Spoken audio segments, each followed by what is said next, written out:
वक्त हो चला है जयपुर मेट्रो का और चलिए शुरुआत करते हैं। देखिए, विधानसभा चुनावों को लेकर एक तरफ सभी राजनीतिक दल शेष प्रत्याशियों की सूची पर मंथन में जुटे हुए हैं, वहीं पर दूसरी तरफ जिन प्रत्याशियों को टिकट मिल चुका है उनके चुनाव कार्यालय का लगातार उद्घाटन हो रहा है। इसी बीच में जयपुर की मालवीय नगर विधानसभा सीट से भाजपा की प्रत्याशी कालीचरण सराफ के प्रधान चुनाव कार्यालय का उद्घाटन समारोह आज आयोजित हुआ, जिसमें पूर्व सीएम वसुंधरा राजे ने चुनाव कार्यालय का उद्घाटन किया। इस कार्यक्रम में जयपुर शहर सांसद रामचरण बोहरा, जिला अध्यक्ष राघव शर्मा समेत पार्टी पदाधिकारी, पार्षद और कार्यकर्ता मौजूद रहे। वहीं पर कार्यक्रम को संबोधित करते हुए पूर्व सीएम वसुंधरा राजे ने कहा कि आज चुनाव की शुरुआत मालवीय नगर से करने का मौका मिला है और मुझे विश्वास है कि पार्टी के स्तंभ कार्यकर्ता एक रिकॉर्ड स्थापित करेंगे। कालीचरण हमारी बात सुने या फिर नहीं सुने, परंतु वो कार्यकर्ताओं की जरूर सुनते हैं। बीसलपुर का पानी शुरू किया तो अपने समय में, और मैं अभी भी कह रही हूं कि ईआरसीपी के अंदर जब काम अपन अच्छी तरह से चालू करेंगे तो जो पानी का इंतजाम यहां होने वाला है, ऐसी कोई कॉलोनी नहीं रहेगी जिस कॉलोनी के अंदर अपन ये पानी नहीं पहुंचा पाएंगे। इसका मुझे पूरा विश्वास है। तो मिलेगा ही मिलेगा, आपको तो मिलेगा ही मिलेगा, परंतु दूसरे कॉलोनी जो हैं वहां तक भी पानी पहुंचेगा, क्योंकि बीसलपुर का अथाह पानी, उस पानी के अंदर जब चंबल का पानी आएगा तो आपको कभी भी चिंता करने की जरूरत नहीं होगी कि हमारे पानी के और मीठा पानी के हमको कमी हो जाएगी। अब द्रव्यवती नदी के बारे में कुछ तो बताओ भाइयों, क्या बुरा हाल हो गया। मैंने ये सोचा था कि इसको खाली शुरुआत करने की जरूरत है, तो सरकारों को समझ में आ जाएगी कि इस द्रव्यवती नदी को अपन आगे बढ़ाते हैं तो उसके चारों ओर जो मकान बने हैं, जो जमीन है, उन सब की क्या हालात हो जाएंगे। जब वो सफाई करने का काम हो जाएगा, जिसके लिए टाटा के साथ हम लोगों ने वो साझा किया था, जब बगीचे बन जाएंगे जिसमें सिंगापुर वालों को अपन लोगों ने यहां बुलाया था, तो मैं समझती हूं कि एक जयपुर के अंदर एक ही सुंदर जगह बन जाएगी जहां सब लोग, आप लोग एंजॉय करेंगे। जब भी कार्यक्रम होते हैं उन कार्यक्रम के अंदर आप लोगों से मुलाकात हो जाती है। आज आपको यहां देखकर अत्यंत ही खुशी हो रही है और मुझे विश्वास है कि जो खंभ लोग यहां बैठे हुए हैं वो इस कार्यक्रम को आगे ले जाते हुए कितने बार, 9वें बार एक रिकॉर्ड स्थापित करने का काम आप लोग मिलकर करोगे, ये मुझे पूरा विश्वास है। चुनाव भाइयों आते हैं जाते हैं, इनके कितने चुनाव अब निकल गए, आए और गए, परंतु जो संबंध तब शुरू किए थे वो संबंध अब पारिवारिक संबंध हो गए। तो मैं जब कहती हूं ना कि इनको अलग करना बहुत मुश्किल हो जाता है। महिला अपराध और प्रदेश की आर्थिक स्थिति को लेकर भाजपा ने कांग्रेस सरकार पर हमला बोला। वहीं पर महिला आयोग की प्रदेश प्रवक्ता सुमन शर्मा ने कहा कि पिछले 48 घंटे में प्रदेश के अपराध की घटनाओं को देखा जाए तो नाबालिग से रेप और महिला अपराध की कई घटनाएं प्रदेश में घटित हुई हैं। उधर प्रवक्ता राखी राठौड़ ने कहा कि राजस्थान में बच्चा 80,000 का कर्ज लेकर पैदा हो रहा है। प्रदेश की आर्थिक स्थिति खराब हो गई है।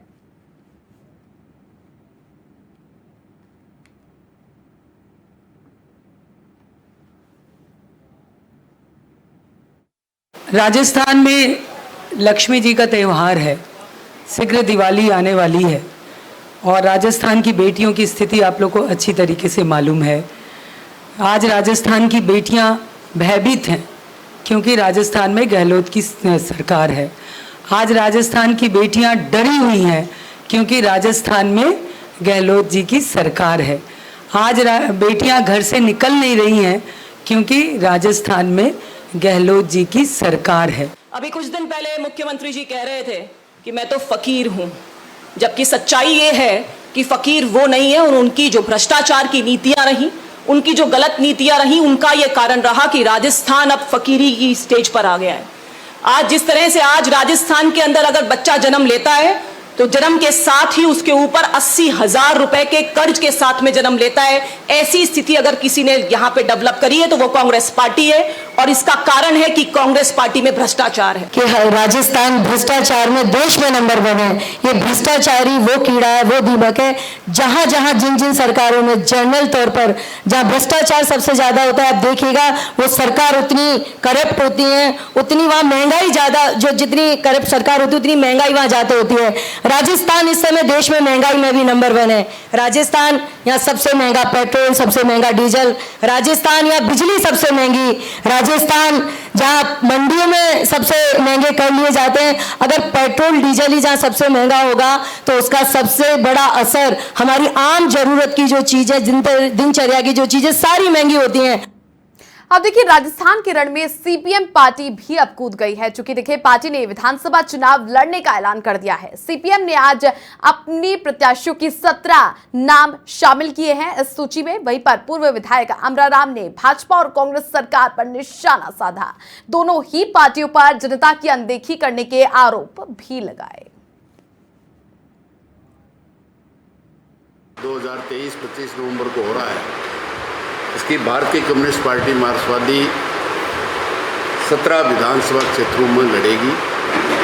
अभी 75 साल की आज़ादी के बाद भी राजस्थान में 5-5 साल कांग्रेस, 5 साल फिर भाजपा, फिर कांग्रेस, फिर भाजपा। लेकिन अफसोस है कि आज भी राजस्थान के हजार गांव, कस्बे, शहर पीने के शुद्ध पानी के लिए तरस रहे। लोगों को सर्दियों में भी टैंकर डलाना पड़ता है। आज जयपुर राष्ट्रभक्त दल ने एक प्रेस वार्ता आयोजित की। वहीं पर देखिए सभी विधानसभा क्षेत्रों से चुनाव लड़ने का ऐलान कर दिया है। भाजपा से बगावत करके पन्या सैपट ने भी पार्टी की सदस्यता ग्रहण कर ली है।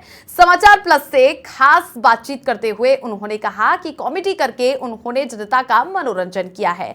जमवा रामगढ़ की जनता के बीच जाकर वो चुनाव लड़ेंगे। उनसे खास बातचीत की हमारे सहयोगी मनोज शर्मा ने।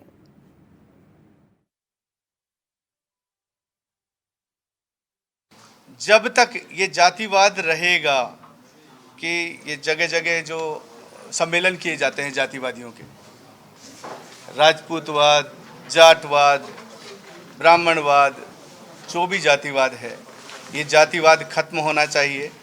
राष्ट्रवाद की मानसिकता लिए हुए आना चाहिए। और जिस दिन ये राष्ट्रवाद की मानसिकता हर एक साथी में हो जाएगी, प्रचंड और प्रबल ऊर्जा के साथ जब हम दम लगा के बोलेंगे जय भारत, जय राष्ट्रवाद, तो फिर से पुनर्जागृत हो जाएगा हिंदुत्व। इस विचारधारा और इस अवधारणा को साथ लिए हुए मैं आज चुनावी घोषणा पत्र में 15 सदस्यों का जो चुनाव में उतर रहे हैं और प्रचंड हिंदुत्व की विचारधारा लिए हुए उनका स्वागत कर रहा हूँ। राष्ट्रभक्त दल रजिस्ट्रेशन 2008 में हुआ, लेकिन अब इसकी ये आवश्यकता महसूस होने लगी है कि हर राजनीतिक पार्टियों का एक मोटिव है, जिसकी जितनी संख्या भारी उसकी उतनी भागीदारी। मैं आपसे सवाल पूछना चाहता हूं कि क्या संख्या के आधार पे योग्यता सिद्ध होती है? क्या संख्या के आधार पे ही आदमी के विकास की गति मिलती है? हर समाज में, चाहे उस कम संख्या ज्यादा संख्या वाला समाज हो, योग्यता उसके गुणों में होती है। और राजनीतिक पार्टियां उन व्यक्तियों को महत्व देते हैं जिनकी संख्या ज्यादा है, संख्या बल ज्यादा है। हम उनको महत्व देंगे जिसमें राष्ट्र हित ज्यादा है, जिसमें राष्ट्र बल ज्यादा है।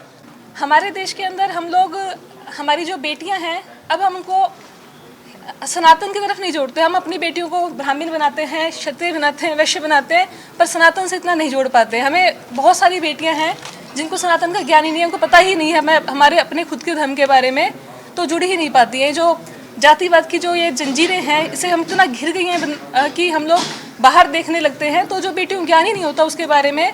तो यही एक सबसे बड़ा कारण है कि हमारा जो लव जिहाद है इतना ज़्यादा ऑल टाइम हाई के ऊपर चल रहा है। बात यदि हंसी की जाए, कॉमेडी की जाए, तो राजस्थान में एक नाम उभर कर आता है पन्या सैपट, जो आज हमारे साथ हैं। जानेंगे उनसे, जुड़ेंगे उनसे। राजनीति के क्षेत्र में आप कॉमेडी करने के लोगों को हंसाया आपने, लोगों से जुड़े आप, और अब राजनीति के क्षेत्र में जा रहे हो। पहले आप भाजपा से टिकट मांग रहे थे, लेकिन अब जो नया दल बना है राम भक्त दल, उससे आप चुनावी मैदान में हो। क्या आपकी नीति है और भाजपा क्यों छोड़ी? देखिए, भाजपा छोड़ी नहीं, हमने टिकट मांगा, सब प्रत्याशी टिकट मांगा, लेकिन जो स्थिति सामने है, क्योंकि बाहुबली और धनबली में हूँ नहीं साहब। मैंने अब तक की जो अपने जीवन में पूंजी कमाई है वो लोगों को हंसा करके, लोगों को एंटरटेनमेंट किया है।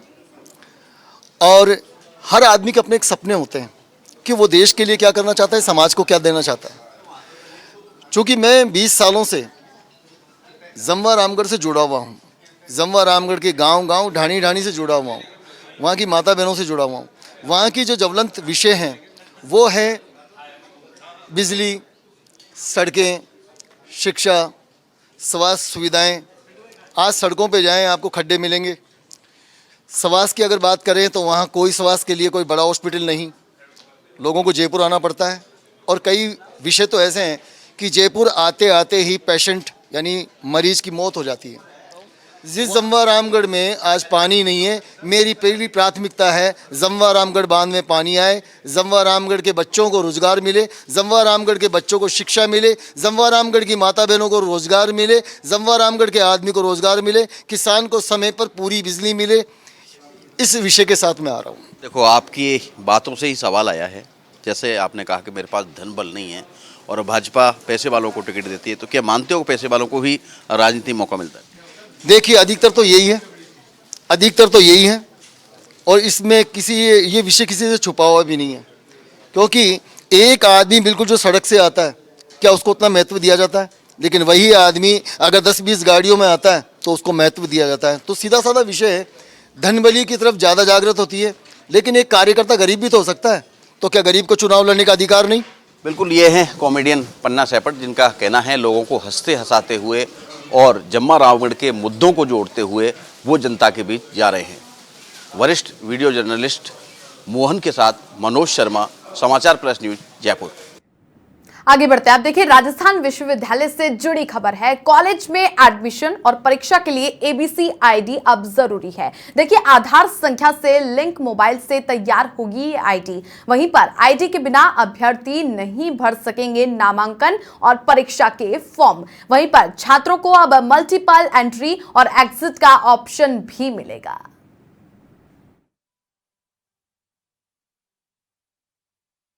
अब राष्ट्रीय शिक्षा नीति में इस चीज का प्रावधान किया गया है कि बच्चे को जैसे ही उसने फर्स्ट ईयर में एडमिशन लिया, वो एकेडमिक बैंक ऑफ क्रेडिट में उसको रजिस्टर कर लेगा। और जब उसने 1 साल पूरा किया तो उस 1 साल के उसके क्रेडिट जो हैं वो उसके अकाउंट में क्रेडिट हो जाएंगे। अब वो सपोज कि 2 साल उसने नहीं पढ़ाई की और वो वापस आता है 2 साल बाद, या सपोज कि वो यहाँ नहीं और वो किसी और जगह से, यहाँ से आसाम चला जाता है, वो साउथ में चला जाता है, तब भी उसके क्रेडिट जो इस बैंक में जमा है वो उसके लिए उपयोगी रहेंगे। वो 2 साल बाद कंटिन्यू कर सकता है, किसी और जगह कंटिन्यू कर सकता है। तो ये बच्चों के लिए बहुत ही उपयोगी चीज है। पुलिस उमेश मिश्रा ने सोमवार को पुलिस मुख्यालय में आयोजित समारोह में 4 आईपीएस अधिकारियों को डीजीपी डिस्क और साथ ही प्रशस्ति रोल प्रदान करके सम्मानित किया। मिश्रा ने केंद्रीय प्रतिनियुक्ति पर सीबीआई बीए स्पेशल निदेशक के पद पर तैनात डीसी जैन को डीजीपी डिस्क और प्रशस्ति रोल प्रदान करके सम्मानित किया।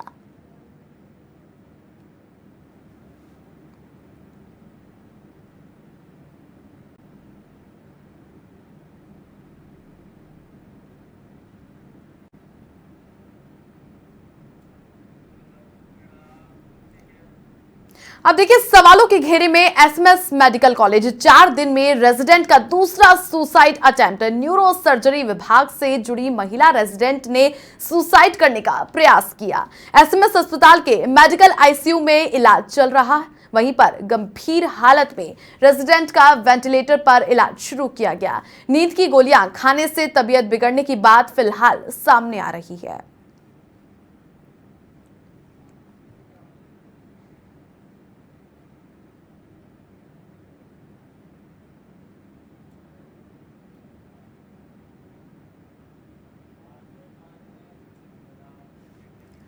अब देखिए, करधनी में युवक की हत्या का मामला, दिन दहाड़े फायरिंग करके युवक की हत्या कर दी गई थी। वहीं पर 2 शूटर के साथ में 3 आरोपियों को गिरफ्तार किया। रमेश मारवाल, कुंज बिहारी और गिरधारी लाल को गिरफ्तार किया। वहीं पर प्लॉट के विवाद को लेकर आशीष कुमावत की हत्या कर दी गई थी। पड़ोसी रमेश ने ही आशीष की हत्या करवाई थी। कुंज बिहारी और गिरधारी लाल को हत्या की सुपारी दी गई, जिसके बाद यह हत्या की गई। 25 अक्टूबर को एक्सप्रेसवे हाईवे के पास में गोली मारी गई और साल 2020 से दोनों के बीच में विवाद चल रहा था। करधनी थाना पुलिस ने इस घटना का पर्दाफाश किया। Police commissioner Biju George Joseph के निर्देशन में ये कार्रवाई की गई।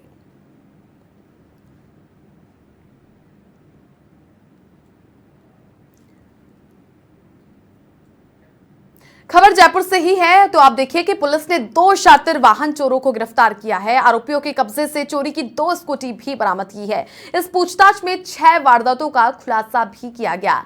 बजाज नगर थानाधिकारी रंजीत सिंह और टीम को यह सफलता हासिल हुई है। स्पेशल टीम से महेंद्र और रामावतार की इसमें अहम भूमिका रही।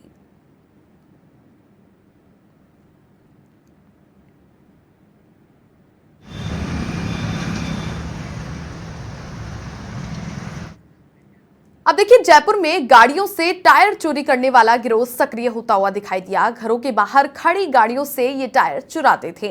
मानसरोवर और महेश नगर इलाके में कई वारदातें हुई और ईंटों का जैक लगाकर पार किए गए थे ये सभी टायर। पीड़ित चिराग इंडोलिया और पामरा ने मामला दर्ज करवाया और एक ही दिन में हुई 2 अलग अलग घटनाएं सीसीटीवी में कैद हुई। टायर चोरी की घटना कैद हो गई। अब पुलिस आरोपियों की तलाश कर रही है। महेश नगर की राधा विहार कॉलोनी की घटना है, वहीं पर मानसरोवर में सरयू मार्ग की घटना है। 3 महीने में 1 दर्जन से ज्यादा अधिक ये वारदातें दर्ज हो चुकी है।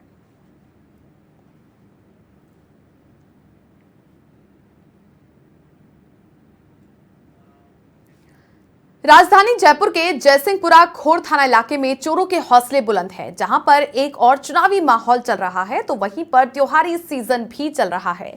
त्योहारी सीजन के चलते चोरों के हौसले बुलंद होते हुए नजर आ रहे हैं। वहीं पर चोर बेखौफ होकर चोरी की वारदात को अंजाम दे रहे हैं। ऐसा ही मामला लालावास गांव का सामने आया है, जहां पर सैनी डिपार्टमेंटल स्टोर में चोरों ने 8 दिन में 2 बार चोरी की वारदात को अंजाम दिया।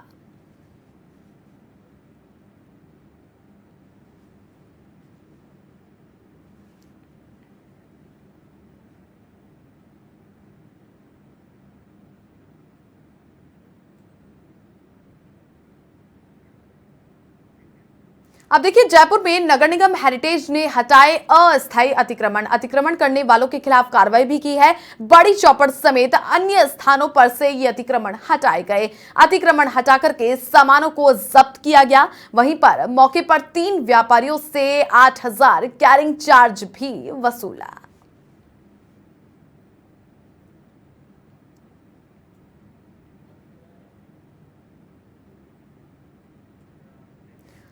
खबर जयपुर से, राजस्थान सेवानिवृत्त समायोजित शिक्षक संघ का प्रदर्शन। देखिए, ओपीएस के बिना शरीर बना कंकाल।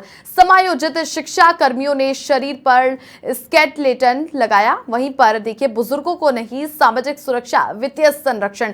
करीब 9,000 शिक्षा कर्मी ओपीएस से वंचित रहे हैं। वहीं पर संघ के मुख्य संचालक विजय उपाध्याय के नेतृत्व में यह प्रदर्शन किया गया। मंच के तहत लगभग राजस्थान में 9,000 कर्मचारी ऐसे हैं जिनको ओपीएस का पूर्ण परिलाभ नहीं मिल रहा है, और इसके साथ ही जो कर्मचारी सेवानिवृत्त हो चुके हैं वो एनपीएस ले रहे हैं। सरकार ने अप्रैल 22 में ओपीएस चालू की थी। हमने ये सोचा कि हमको भी मिलेगी, हम बहुत खुश हुए। उसके बाद दिवाली निकल गई, दूसरी दिवाली आ गई जब हमको ओपीएस का परिलाभ नहीं मिल रहा। तो हमने, जब सरकार थी उस समय बहुत लिख के दिया। हमने फिर मीटिंग कर रहे हैं आज हम, उसमें ये तय करेंगे कि जो राजनीतिक पार्टी हैं वो अपने घोषणा पत्र में हमारे जो राज्य के 9,000 कर्मचारी हैं, और जिसमें से कि लगभग 3800 कर्मचारी जो एनपीएस के पात्र बन चुके हैं, उनको ओपीएस का परिलाभ दिया जावे और निश्चित रूप से बुढ़ापा अच्छा होगा। सद्गुरु रितेश्वर महाराज की अगुवाई में राजधानी जयपुर में मतदाता जागरूकता अभियान यात्रा निकाली गई। उन्होंने जयपुर शहर में भ्रमण करके जगह जगह लोगों से वोटिंग करने का आह्वान किया। उन्होंने अपील की कि चुनाव के दिन अपने अपने घर से निकलकर अपने मतदान का प्रयोग करें। वहीं पर चाहे युवा हो या फिर महिलाएं हो या बुजुर्ग हो, मतदान करना लोकतंत्र के लिए हमारा कर्तव्य है। राजस्थान में 100% मतदान हो, यही हमारा लक्ष्य होना चाहिए। मतदान के प्रति आम जनता को जागरूक करने के लिए उन्होंने सुबह 11 बजे से लेकर शाम 3 बजे तक रैली निकाली, जो कि झोटवाड़ा कांटा से रवाना होकर Khirni Phatak, Panchiyawala, Chitrakoot, Mansarovar metro station, Gopalpura bypass, Mahatma Gandhi circle और मोती डूंगरी गणेश मंदिर पहुंचकर संपन्न हुई।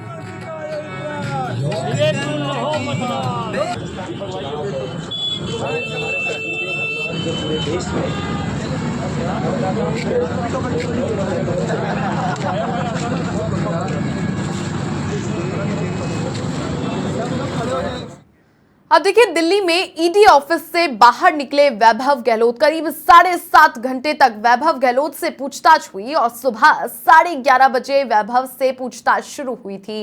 लंच के लिए दोपहर 2 बजे 1 घंटे का वैभव को समय दिया गया था। वहीं पर 16 नवंबर को अब फिर इसी मामले पर वैभव गहलोत से पूछताछ होगी। ईडी ने पूछताछ के लिए नई तारीख तय कर दी है। तो देखिए, वैभव गहलोत को नई तारीख दे दी है। एक बार फिर पूछताछ की जाएगी इसी मसले को लेकर। तो देखिए, ईडी ऑफिस से बाहर निकले वैभव गहलोत, तो काफी यहां पर बड़ी पूछताछ की गई। करीब 7.5 घंटे तक वैभव गहलोत से ईडी ने पूछताछ की। तो दिल्ली के ईडी ऑफिस पहुंचे वैभव गहलोत। 25 अक्टूबर को समन जारी किया था ईडी ने, जिसके बाद आप देखिए आज ये पूछताछ हुई ईडी दफ्तर में, जहां पर ईडी के तमाम अधिकारी मौजूद रहे। तो ये तस्वीरें जब पहुंचे वैभव गहलोत, मुख्यमंत्री अशोक गहलोत के बेटे वैभव गहलोत दिल्ली पहुंचे ईडी दफ्तर में, जहां पर उनसे करीब 7.5 घंटे तक पूछताछ हुई। दिल्ली से हमारे सहयोगी ज्योति सिंह जुड़ चुके हैं। ज्योति, करीब 7.5 घंटे तक राजस्थान के मुख्यमंत्री अशोक गहलोत के बेटे वैभव गहलोत से ईडी ने पूछताछ की। क्या कुछ यहां पर पूछताछ हुई है? ये तो बिल्कुल यहां पर सबसे बरकरार समय है, चूंकि अब देखिए 7.5 घंटे तक पूछताछ की गई है वैभव गहलोत से। अब इस मसले पर एक बार फिर नई तारीख तय कर दी है। बिल्कुल, देखिए वैभव गहलोत की बात करें तो देखिए ईडी दफ्तर से वो रवाना हो चुके हैं और करीब 7 घंटे की वैभव गहलोत से देखिए पूछताछ की है ईडी ने। देखिए सुबह 11:30 बजे ये जो पूछताछ थी वो स्टार्ट हुई थी और उनको लंच ब्रेक भी दिया गया था। अब इस पूछताछ के बाद भी देखिए ईडी ने उनको एक नई तारीख दी है और वो नई तारीख है 16 नवंबर।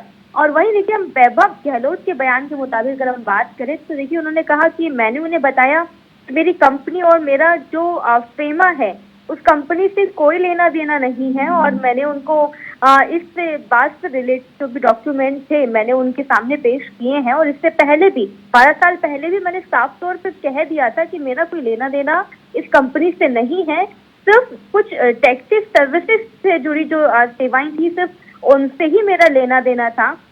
लेकिन देखिए इन सब के बावजूद भी ईडी ने उनको समन भेजा है और समन भेजकर उनसे पूछताछ की है और आज देखिए करीब 7 घंटे की उनसे पूछताछ हुई है। अब अगली तारीख उनके सामने दे दी गई है। अब देखिए लगातार मनी लॉन्ड्रिंग और मॉरिशस लिंक से जुड़े हुए जितने भी सवाल थे उनसे आज पूछे गए हैं। ये 100 करोड़ रुपए मॉरिशस भेजने का देखिए आरोप उनके ऊपर है। अब वैभव गहलोत ने देखिए क्या कुछ जवाब दिए हैं ये तो अभी देखिए खुलकर सामने नहीं आ पाए हैं, लेकिन वैभव गहलोत लगातार ये कहते हुए दिखाई दे रहे हैं कि ट्राइडेंट से उनका कोई संबंध नहीं है और जो टैक्सेस थी उनका लेना देना था। और इसके साथ ही देखिए वैभव गहलोत ने जो समय मांगा था ताकि वो अपने वकीलों के साथ लीगल एडवाइस के साथ ईडी के सामने पेश हो सके, लेकिन उनको कोई ज्यादा खास समय जो है वो नहीं मिल सका। अब क्योंकि देखिए लेन देन से रिलेटेड तमाम तरीके से उनसे सवाल और पूछे जाएंगे, जो भी आज उन्होंने डॉक्यूमेंट की लिस्ट दी है ईडी को, उन डॉक्यूमेंट के मुताबिक आने वाले दिनों में जब 16 नवंबर को फिर दोबारा से उनसे पूछताछ की जाएगी तो देखना होगा कि ईडी का क्या रुख रहता है और वैभव गहलोत की क्या जवाब रहते हैं। चलिए, बहुत शुक्रिया ज्योति तमाम जानकारियां साझा करने के लिए। तो देखिए 16 नवंबर की तारीख दी गई है। वैभव गहलोत से एक बार फिर ईडी पूछताछ करेगी, वहीं पर एक बार फिर से उन्हें दिल्ली बुलाया जाएगा। तो 16 नवंबर की एक बार फिर तारीख दी है ईडी की तरफ से। अब एक बार फिर से 12 साल पुराने मसले को लेकर एक बार फिर ईडी ने समन जारी किया, जिसको लेकर एक नई तारीख एक बार फिर तय हो गई है 16 नवंबर की।